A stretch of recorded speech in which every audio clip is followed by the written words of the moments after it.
Super. Donc, on va commencer. Bonjour tout le monde. Merci d'être parmi nous et bienvenue dans votre premier atelier de la journée. Mon nom est Laurie Larouche, comme tout le monde l'a entendu tout à l'heure, coordonnatrice du chantier 1 sur le retour aux études depuis septembre dernier. Donc, l'idée aujourd'hui est un peu de faire le retour sur toutes les avancées qui ont eu lieu cette année, donc dans les derniers mois finalement. Puis je dis que je suis coordonnatrice, mais en fait, je ne suis pas seule dans ces beaux travaux parce qu'il y a tout plein de gens qui travaillent avec moi. Il y en a même qui sont parmi vous, si vous allez deviner par là-bas. Donc, le comité SAE qui travaille sur les projets dans le domaine des services aux entreprises, parce qu'en fait, le chantier fonctionne un peu en deux volets. Donc, il y a tout le volet services aux entreprises, puis le volet reconnaissance des acquis et des compétences, donc la RAC, qui constitue finalement le deuxième comité de travail. Et tous ces travaux-là sont chapeautés par 5 personnes qui constituent le comité de chantier, que sont les 5 directions des formations continues des établissements d'enseignement supérieur. Et si jusqu'à présent, votre niveau d'observation est élevé, vous constaterez qu'ils sont sur scène avec nous. Moins un, le premier que vous voyez, Jean-Rémy Dionne, est malheureusement absent. Donc, c'est le directeur du service de formation continue du Collège d'Alma et aussi responsable du chantier 1. J'ai voulu dire les deux en même temps, puis je me suis... voilà. Donc, je poursuivrai avec un tour de table pour ceux et celles qui le souhaitent. Sinon, je vous présenterai moi-même. On peut faire un tour de table. Bonjour, Sébastien, à la direction ici au cellule de Chicoutimi, formation continue humaniste, donc impliqué au chantier assurément depuis le début. Je cède la parole. Alors, bonjour tout le monde, Sylvie Michaud, directrice par intérim à la formation continue du Cégep de Jonquière. Ma prédécesseure qui est ici dans la salle, Mme Nancy Gagnon, qui a quand même participé longuement aux travaux du chantier 1. Alors, je suis en poste depuis le 12 février cette année. Alors, bien heureuse d'être avec vous aujourd'hui. Merci Sylvie. Bonjour, Guylaine Malaison, directrice de la formation continue à l'Université du Québec à Chicoutimi. Donc, je suis, comme Sébastien, impliquée dans le chantier depuis le tout début. Merci. Manon Gingras, directrice du service aux entreprises et aux collectivités du Cégep de Saint-Lucien. Moi aussi, depuis le début, là, je suis impliquée dans ce beau chantier. Merci. Merci beaucoup. Soyez les bienvenus, chers panélistes. Maintenant qu'on a fait connaissance, je pense qu'on peut entrer quand même dans le vif du sujet. Donc, je commencerai avec une première question. Comme le titre le mentionnait bien, on parlait d'une relation de qualité qui est entretenue depuis les tout débuts du chantier 1. On aimerait savoir comment, en fait, cette relation-là est née, puis quelle est la formule de vos rencontres? Très bien, Laurie. D'abord, merci pour l'animation de notre atelier. Nous, en fait, le pôle, dans les formations continues, on a un réflexe. On est vraiment mindé à saisir des opportunités. On est très, très axé sur les opportunités du marché du travail, sur les opportunités, les nouveautés qui arrivent. Quand le pôle nous a été présenté et qu'on avait un chantier, donc le chantier 1, qui allait traiter le retour aux études pour notre clientèle, principalement dans les AEC, et les services aux entreprises, on s'est dit, voilà une belle opportunité pour nous de se servir de ce plateau pour créer quelque chose, créer une nouveauté, de se servir de levier, en fait. Et puis, nous, les formations continues, les 4 cégeps, il y avait des rencontres, mais très sporadiques, où on discutait uniquement d'enveloppe budgétaire. Puis on se rencontrait 2 à 3 fois par année, c'est tout. Et avec l'université, encore moins. Pas de lien défini, pas de contact. Mais maintenant que le pôle est arrivé, là, on a vu l'opportunité d'établir une relation ensemble. Sur quoi on a dit qu'on allait travailler au départ, c'est vraiment sur l'élément de confiance. On s'est dit, plus on va travailler ensemble, plus on va se voir, plus on va s'apprécier, plus on va se faire confiance. Et c'est par ce moyen qu'on a décidé d'établir une rencontre hebdomadaire. Donc, à tous les semaines, on se rencontre à l'agenda, c'est 30 minutes, qui ne dure jamais 30 minutes. Puisque c'est en fin de journée, on défonce toujours. Mais à toutes les semaines, on se rencontre, les 5 ensemble, et on discute des enjeux qui entourent le chantier 1. Bon, vous allez voir tout à l'heure, on va expliquer un petit peu plus sur les deux volets que nous avons, le service aux entreprises et la reconnaissance des acquis. Mais pour nous, c'est devenu une opportunité vraiment de mieux se connaître, de laisser de côté les petits aspects qu'il faut avoir de compétitivité, puis de travailler ensemble et de mettre ensemble nos forces. Donc, c'est vraiment dans cette orientation-là qu'on a pris l'opportunité du chantier 1. Et puis, on peut dire que maintenant, quand on se voit dans les événements, on est rendu à des relations beaucoup plus de type amical parce qu'on se côtoie beaucoup, puis on a beaucoup de plaisir à travailler ensemble là, à tous les semaines.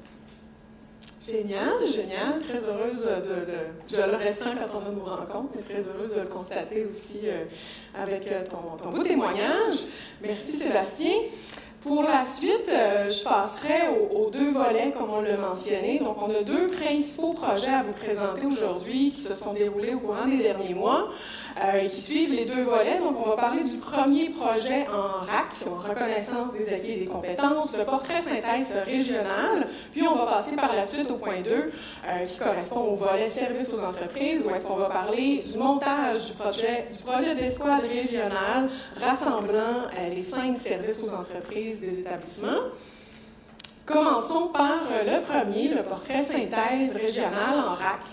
Alors, quand je suis entrée en poste en septembre, il y avait beaucoup de questions dans les premiers mois, beaucoup de réflexions, de différents angles, avec différents mots autour de la RAC. Des questions qu'on se posait comparatives entre les 5 sur le fonctionnement, la tarification, l'encadrement, les programmes. Puis on s'est dit, bon, bien, ces questions-là, on va les prendre, on va les écrire, on va les réviser, puis on va s'assurer qu'on aille collecter la bonne réponse à la bonne question qu'on se pose. Ensuite, on est allé collecter ces réponses-là de chacune des ressources responsables de la RAC dans le comité que vous avez vu. On s'est doté de schémas comparatifs pour avoir une meilleure lecture de la situation, puis on a rassemblé ça dans un portrait, synthèse régionale. Donc, plusieurs constats en émanent. J'aimerais savoir, à travers ce projet-là, quel est l'impact sur la facilitation du retour aux études? C'est à moi, merci Laurie. Donc, nous, en fait, pour les formations continues, on est tous très, très convaincus que la reconnaissance des acquis, c'est un levier vraiment pour le retour aux études, notamment quand on parle de la main-d'œuvre en emploi.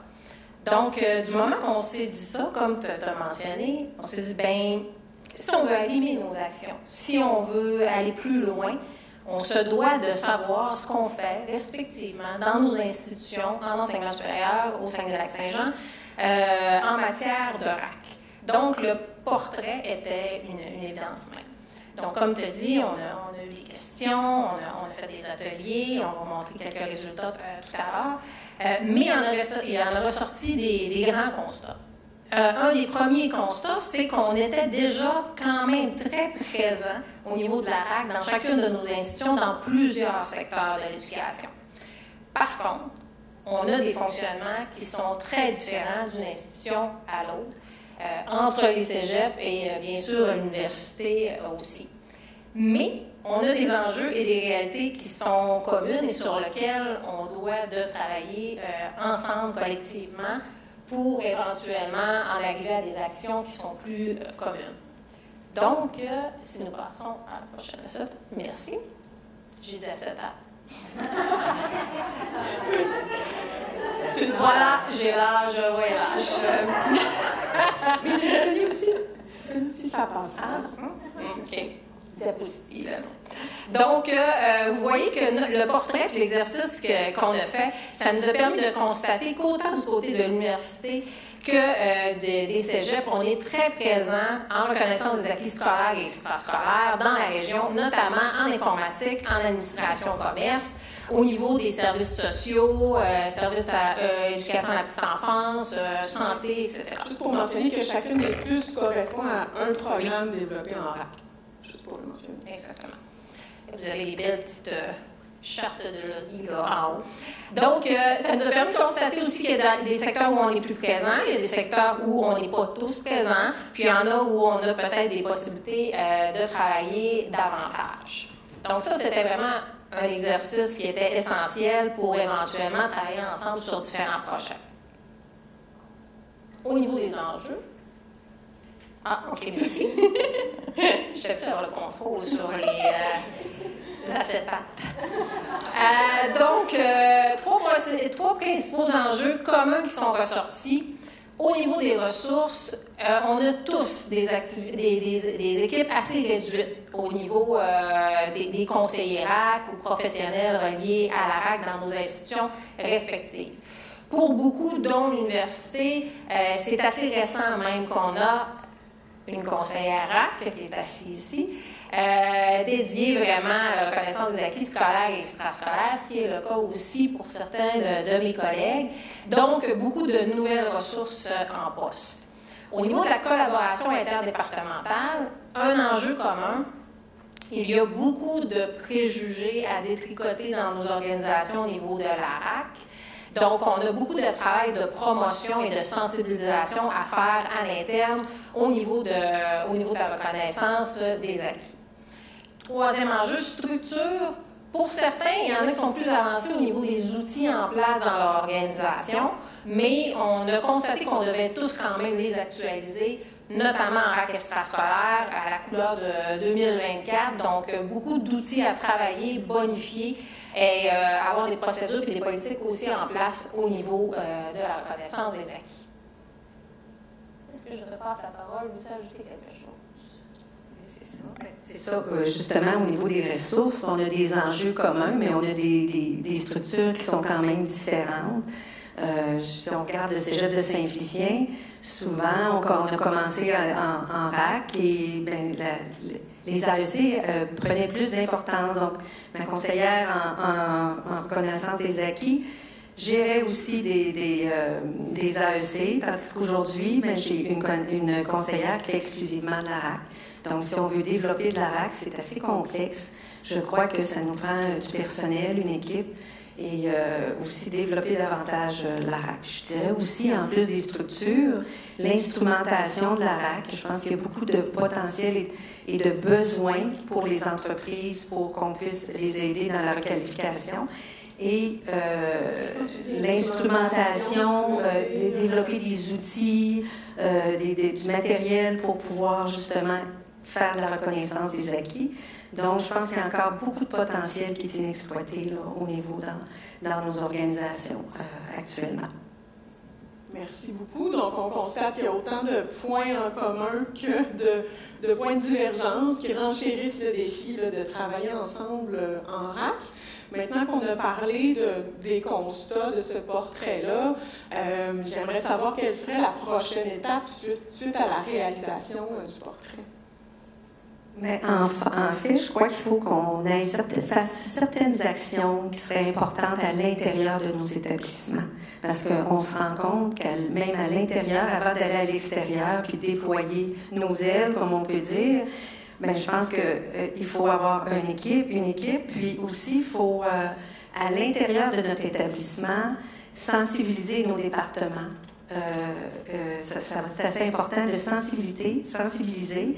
Et les personnes que je dirais, les experts de contenu qui sont intéressés à travailler avec nous autres, bien, de les former, de donner une belle formation on développe davantage l'intérêt et la connaissance sur la RAC.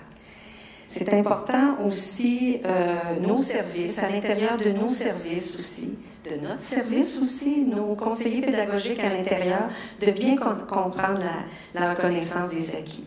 Et bien, de cette façon-là, je pense qu'ensemble, on va avoir une belle structure pour pouvoir vraiment se déployer, puis régionalement aider nos entreprises. Parce que si on parle de formation, service aux entreprises, dans le fond, la formation continue tout au long de la vie, bien, le parcours de reconnaissance des acquis, c'est vraiment important de pouvoir le développer ensemble. Prochaines étapes. Oui, la personne qui veut ajouter sur ce point-là, c'est bon. C'est super. Donc, on peut s'attendre à des tournées, à peut-être pas des conférences, mais des événements dans chacun des établissements pour... C'est ça, tout utiliser l'écosystème après ça, mais faire connaître nos parcours, ce parcours-là à l'intérieur, Et on parle de nos entreprises, mais tous ceux aussi qui œuvrent autour de nos entreprises, nos chambres de commerce, ceux avec qui les entreprises travaillent, dans le fond, de plus en plus essayer de faire connaître le parcours de reconnaissance des acquis. Parfait. Merci beaucoup, Manon. Merci, Guylaine. C'est intéressant que tu commences à parler des chambres de commerce et des entreprises, parce que... Peut-être avant, il restait une autre étape qui est très importante, la planification de la phase 1 de notre bureau RAC. On a commencé à parler. Je me demandais pourquoi tu n'en parlais pas, c'est tout En fait, le bureau RAC, suite au constat qu'on a fait sur la reconnaissance des acquis, ce que je dirais, c'est qu'on veut co-construire ensemble. On a réalisé, suite au constat, qu'on a beaucoup de perspectives et de choses à faire. Et si on veut bien couvrir les besoins dans notre région, les besoins de nos entreprises et de tout le monde aussi. Je crois que c'est vraiment important. La synergie et la complémentarité aussi de tous nos experts qui sont chacun dans nos organisations, qu'on puisse travailler bien ensemble. Plus de programmes aussi, je crois qu'on va pouvoir développer. Je suis sûre qu'on ne couvre pas tout avec ce que l'on fait actuellement. J'ai la conviction qu'on peut faire davantage puis qu'on peut mieux accompagner aussi. Donc, le bureau RAC, un regroupement qu'on pourra co-construire ensemble. Je pense qu'on débute, nos personnes expertes ont commencé à travailler, à se poser des questions, et nous aussi, on se pose plein de questions. Je pense qu'on a avantage à travailler ensemble. Donc, c'est sûr, partage des bonnes pratiques aussi, harmonisation de nos pratiques et harmonisation de nos modes de tarification. Alors, on a plein de choses à faire, à développer. Plusieurs pour la reconnaissance des acquis. Exact. Donc, un bureau RAC, comme l'a mentionné Manon, l'objectif aussi, on l'a vu, on est dans certains secteurs déjà présents au niveau de la RAC. L'objectif, c'est vraiment de mieux accompagner aussi nos organisations, nos individus, pour les requalifier, le rehaussement des compétences, puis aussi l'apprentissage tout au long de la vie, puis de faire des projets qui sont structurants, animés, les cégeps et l'université de la région. Donc, pour se faire la main un peu, on a dit, on va prendre quelque chose de facile. On va commencer par un arborescence au niveau d'un grand employeur de la région que nous n'allons pas nommer pour le moment. Qu'est-ce que tu veux dire par arborescence? Donc, en fait, de prendre tous les types d'emplois d'une organisation et de voir comment les cégeps et l'université, on peut répondre aux besoins des individus de cette même organisation-là, à rehausser leurs compétences et à se requalifier en fonction de leur type d'emploi, mais dans leur organisation. Donc, actuellement, où est-ce qu'on en est? Au niveau de l'université, on a déjà identifié tous les types d'emploi de cet employeur-là et on y a attaché tous les programmes et toutes les formations qui pourraient permettre à ces individus de se requalifier, rehausser leurs compétences, puis tout en étant arrimés avec la planification stratégique de l'organisation.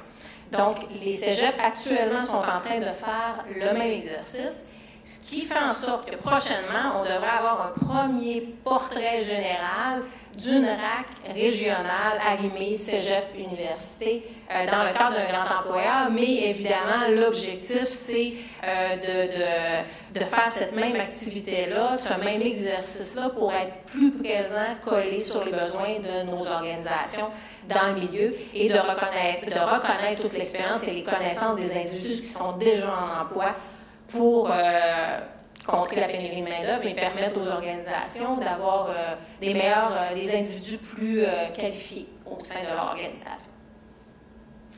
À suivre.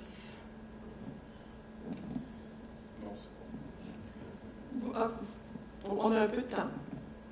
Ça va? C'est bon, je ne vais pas vous empêcher quand même. Super intéressant, super motivant. Merci Guylaine, merci Manon pour ce partage. Beaucoup de prochaines étapes qu'on tentera le plus possible d'avancer un peu tout à la fois. Ça va? J'entendais parler, ça va? Okay. Pour le deuxième volet, par rapport au service aux entreprises, le deuxième projet qu'on voulait vous présenter, c'est le montage du projet d'escouade pour la formation continue en entreprise. Ce projet-là, il naît d'une volonté de rapprochement par rapport aux acteurs du milieu économique régional, les entreprises, les PME, Mouvement qui a déjà été amorcé avec la réalisation du camp Innovation qui a eu lieu à la fin 2022. Un camp autour de la formation en entreprise. Maintenant, après consultation du milieu économique de certains acteurs, on développe autour d'une escouade de formation continue qui rassemblerait les 5 services aux entreprises des 5 établissements. Et concrètement, cette escouade-là, c'est quoi? Ça serait une équipe volante qui pourrait participer, assister à différents événements, différents regroupements du milieu économique régional, notamment des PME, pour créer des liens avec ces gens-là, pour faire connaître, promouvoir les services aux entreprises, identifier les besoins, puis ensuite arrimer les offres de formation entre les établissements et avec les besoins de main-d'œuvre. Maintenant, j'aimerais savoir quel est l'impact de ce projet-là sur la facilitation pour la requalification et le rehaussement de compétences. En fait, merci Laurie. Puis moi, je trouve ça très intéressant d'avoir mes collègues qui ont présenté la RAC. À quel point c'est intéressant maintenant qu'on le travaille ensemble. C'est nos équipes terrain. Oui, nous, on se rencontre toutes les semaines, on a bien du plaisir à réfléchir les orientations, mais les équipes qui sont vraiment terrain sont en train de définir, on parlait du bureau de RAC, bien, on a fait des grands pas. Si on est capable de faire ça, les 5 maisons d'enseignement ensemble, puis que là, maintenant, on se dit, OK, bien, si on développe la RAC, la formation générale, on va-tu tout la développer chacun de notre bord? Non, toi, tu l'as fait, OK, parfait, moi, je n'aurai pas besoin, je vais développer tel autre programme. Donc là, on voit qu'on est en train de mettre en place une synergie. Pour ce qui est du service aux entreprises, bien, c'est un peu la même réflexion qu'on a eue dès le départ. D'abord, c'est le pôle sur les transitions. Les transitions, bien, on se dit, OK, le retour aux études, comment on va l'aborder, le retour aux études, nous, pour les formations continues? Ça a été vraiment d'améliorer le nombre d'individus qui vont développer, rehausser leurs compétences, puis d'améliorer le nombre d'individus qui vont éventuellement diplômer via la RAC. Pour le rehaussement et la requalification, bien, on veut amener plus de gens à venir faire de la formation. Comme vous savez, le milieu économique dans lequel on œuvre, c'est un taux de chômage extrêmement bas, une évolution des métiers, des rôles et fonctions qui va très vite. Donc, le marché du travail a besoin, les travailleurs ont besoin de se faire former très rapidement sur des points très précis. Donc, nos équipes du service aux entreprises, qui maintenant travaillent énormément ensemble, qui d'ailleurs la semaine dernière étaient à Québec pour un rassemblement provincial des services aux entreprises, la première journée en ce qui a trait au cégep. Malheureusement, l'université n'était pas encore là. Éventuellement, peut-être ça s'élargira. Mais bon, là, c'était les cégeps. Puis on a vu la dynamique. C'est juste le soir même, bien, on avait comme l'impression que le Saguenay-Lac-Saint-Jean, c'était une équipe. Tellement les gens se connaissent, étaient contents de se voir, sont allés manger ensemble, se sont déplacés dans un autre endroit ensemble. On a dansé ensemble. Dansé ensemble. On voit à quel point la relation est ailleurs, à quel point nos gens travaillent bien ensemble.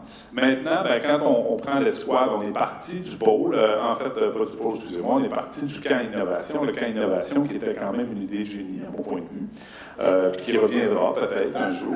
Je regarde les collègues en haut qui y ont contribué, parce que moi, je trouvais que c'était très innovant. Puis ça l'est encore. En fait, on voulait démontrer au marché du travail, aux entreprises, comment maintenant on développe les compétences. Comment on fait autrement que juste la classe magistrale qu'on connaît.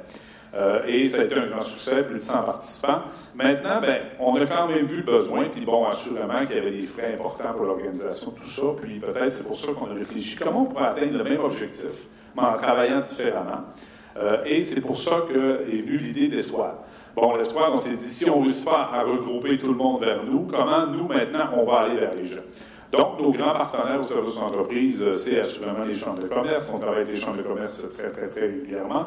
Et de cette façon-là, bien, nous, on va travailler un maillage avec les événements de la chambre de commerce, donc les événements qui attirent le plus d'entreprises, et on va développer une structure qui va nous permettre d'aller vers eux, collecter de la donnée, se faire connaître, parler de nos objectifs, parler de nos offres qu'on peut faire, de comment on peut maintenant former la main-d'œuvre de façon plus adéquate qui répond à leurs besoins. Donc, c'est un peu ça le but de l'escouade. Puis l'équipe des services aux entreprises vont le définir. On met ça quand même assez large. Puis eux, bien, ils vont le définir, puis ils vont pouvoir co-construire, puis dire, bien, c'est comme ça que l'escouade va se mettre en place. Donc, c'est un peu là que nous en sommes pour le le secteur des services aux entreprises. Exactement. Donc, on est à l'étape du lancement, finalement, de la préparation de cette escouade-là. Merci beaucoup, Sébastien. Ensuite, justement, étant donné qu'on est à l'étape plus du montage du projet, quelle est la prochaine étape associée à l'escouade? On est toujours, depuis le début, dans la philosophie aussi de mieux se connaître, donc de savoir qui fait quoi, quelles sont les expertises de chacun. Puis, encore une fois, maintenant, la majorité des offres que nous faisons sont offertes en ligne.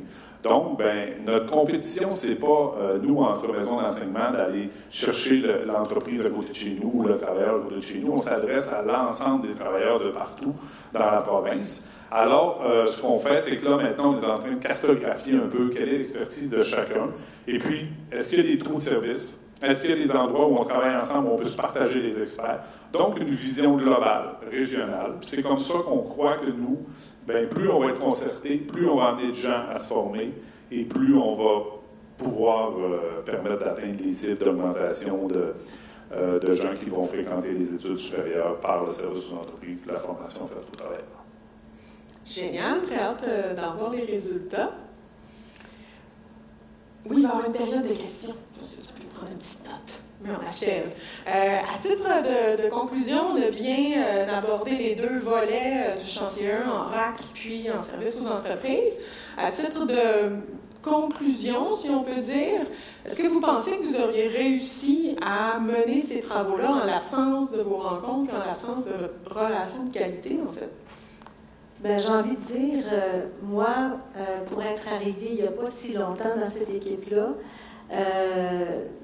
en fait, ce que ça m'a permis de faire rapidement, les rencontres hebdomadaires avec cette belle gang-là, m'a permis rapidement de comprendre les travaux, rapidement d'être accompagnée moi-même pour la compréhension de tous les enjeux qu'on a à la formation continue dans les deux sous-chantiers, si on veut. Alors, pour moi, en fait, c'est rapidement m'amener aussi, ou nous amener à partager l'ensemble des défis et des enjeux, on l'a déjà nommé. Et cette relation-là de proximité, comme Sébastien le nommait tout à l'heure, ça va au-delà des travaux qu'on a à faire ensemble. C'est une relation d'amitié et de confiance qui s'est développée. Puis ça, on le sent, en tout cas, je l'ai senti dès ma première rencontre. Qui est, j'aimerais souligner, tu nous accompagnes également très, très bien, Laurie, dans ces rencontres-là, et tu nous soutiens vraiment, parce qu'on n'a pas toujours le temps de faire entre les rencontres, l'ensemble des éléments sur lesquels tu nous questionnes, et tu nous amènes toujours à la bonne place à chaque rencontre. Alors, merci, je tiens à le souligner également. Donc, tu fais partie de cette proximité-là, puis on en est reconnaissant. Vraiment. Je dirais également, oui, on partage les défis, les enjeux, mais on partage également, on est toujours en recherche de solutions. Et ça c'est tout. On est toujours en projet. On est toujours. Et il y en a des projets. Ça, c'est pour l'événement d'aujourd'hui, on en avait des projets, on en a des idées. Et je dirais que nous, comme gestionnaires, on est l'image de nos équipes qui sont également beaucoup en créativité et en projet. Alors, cette relation de proximité-là qu'on a développée entre nous, elle se reflète vraiment auprès de nos équipes. Et ça, je pense que tout le monde ici, on en est reconnaissant. Que ce soit l'équipe RAC ou l'équipe service aux entreprises, il y a cette espèce de relation de confiance, comme on l'a dit tout à l'heure, puis ils sont tous assis ensemble, donc on le voit, là. Très, très bien. Au départ, peut-être, moi, ça fait depuis 2021 que je suis arrivée à la formation continue et je dirais que je sentais beaucoup plus de compétition au départ entre les formations continues, ce que je ne sens plus du tout. On n'est plus en compétition, on est en collaboration. Et le pôle et nos rencontres hebdomadaires de proximité nous a permis ça, de travailler vraiment dans un vrai esprit de collaboration. En fait, aussi, on travaillait, comme Sébastien l'a dit, en fait, vous rencontriez les 4 formations continues pour l'enveloppe régionale, là, les sous. C'était à peu près ça, la relation que vous aviez. Mais là, c'est au-delà de ça. Et ça a permis également de travailler avec l'université. ce qu'on n'avait pas l'opportunité de faire. Fait que cette relation, en fait, sans ces rencontres-là hebdomadaires, je ne pense pas qu'on aurait eu cette chance de travailler également avec Lucas, qui est avec toi, Guylaine. J'ai dit également que la relation de proximité entre les gestionnaires a permis également de faire le transfert entre les équipes, et ça va au-delà des rencontres qu'eux ont à chaque mois, 2 mois, etc. Ça va vraiment, je le vois, je le ressens. Nos conseillers pédagogiques, conseillères pédagogiques se côtoient à l'extérieur, mais s'appellent pour des conseils. C'est au-delà du pôle. Et c'est ça qu'il faut comprendre, que cette relation-là de proximité va au-delà des travaux du pôle. Et c'est ça qu'il faut retenir, je crois, comme message. Quand on a préparé la rencontre, je disais que moi, ce que je ressentais dans nos rencontres hebdomadaires, c'est des valeurs. Et pourquoi, en tout cas moi, je me sens engagée dans cette relation-là, c'est parce qu'on ressent certaines valeurs. Et quand on reste à quelque part ou quand on est dans un groupe, il faut qu'on se sente engagé puis qu'on voit que ces valeurs-là répondent aux nôtres. Et moi, les valeurs, j'ai identifié, messieurs et mesdames, c'est la collaboration, c'est certain. C'est l'engagement.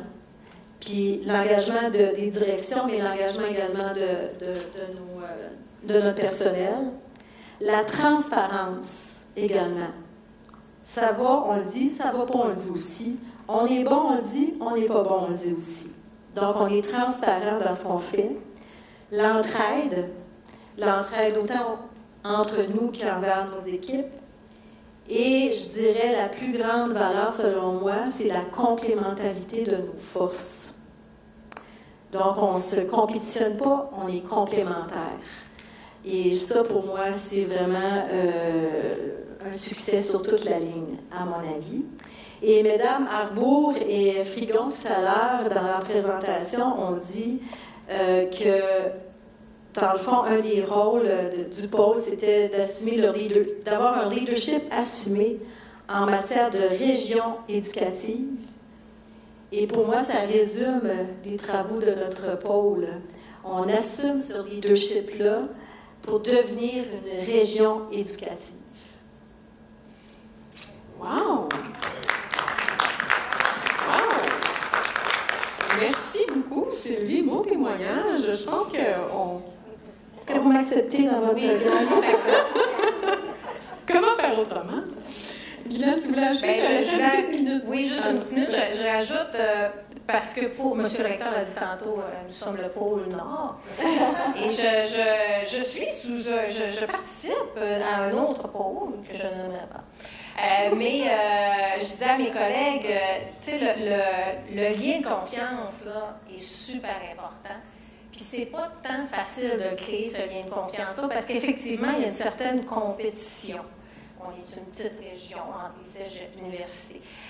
Mais ça, on l'a vraiment, tu l'as bien mentionné, là, on l'a vraiment monté d'une coche, effectivement, ce lien-là. Puis ce qui fait qu'on va se démarquer, c'est sûr, parce qu'ensemble, là, on est capable de faire des projets structurants, centrés sur le besoin des personnes pour lesquelles on travaille. Puis dans notre contexte, c'est beaucoup la main-d'œuvre en emploi, les organisations, les individus en entreprise. Fait que, tu sais, quand on dit est-ce qu'on aurait pu mener ces travaux-là sans cette relation-là? Non. On n'aurait certainement pas pu pousser les travaux où on va les pousser si on n'avait pas établi ce lien de confiance-là qui est déjà, c'est un coche incroyable. Là. On a, moi, je pense, très bien répondu à un des objectifs premiers des pôles qui est de travailler interordre. Bien, pour nous, ça, c'est naturel. C'est naturel, puis maintenant, c'est tous les mardis. Super. Tous les mardis. Rendez-vous du mardi. Merci beaucoup, Sylvie. Merci beaucoup, Guylaine. Je pense qu'on ne pourrait pas aussi bien incarner le titre qu'on s'était donné sur les directions de formation continue se confient. Je pense qu'on est allé vraiment dans les valeurs, dans du relationnel. C'est vraiment génial. Je vous félicite. Merci. On s'aime. Voilà. On s'est lancé. Merci beaucoup, panélistes, merci beaucoup d'avoir été là. Je vous invite à aller feuilleter votre petit cahier pour noter quelle information pourrait être transférée dans vos équipes, dans vos établissements ou peu importe pour quelle organisation vous êtes présentement. On aurait une période de questions d'environ 3-4 minutes avant de quitter. Je vous laisse. Oui, on avait madame. C'est possible de recruter de 2 diapos. Oui. Puis je pense que, moi je suis au Créport, c'est l'erreur scolaire, mais j'assiste plus à titre personnel, pas nécessairement pour moi, mais pour les gens qui gravitent autour de moi. Là, j'ai une petite question. Quand on parle de l'offre de formation non créditée, ça veut dire quoi, le reste de non crédité? On dit que j'ai comme accroché. Je vous laisserai. Ben, en fait, quand on va aller dans le crédité, mettons, ça va être un diplôme d'études collégiales ou l'attestation d'études collégiales. Quand on va être dans le non crédité, donc c'est pas nécessairement, c'est des formations qui sont reliées à des programmes et qui ne sont pas intégrées dans un programme. Donc, principalement, ça va être des formations faites en entreprise, des formations qui sont autonomes, qui répondent à des enjeux spécifiques du besoin du marché du travail, mais pas reliées à un diplôme ou une attestation.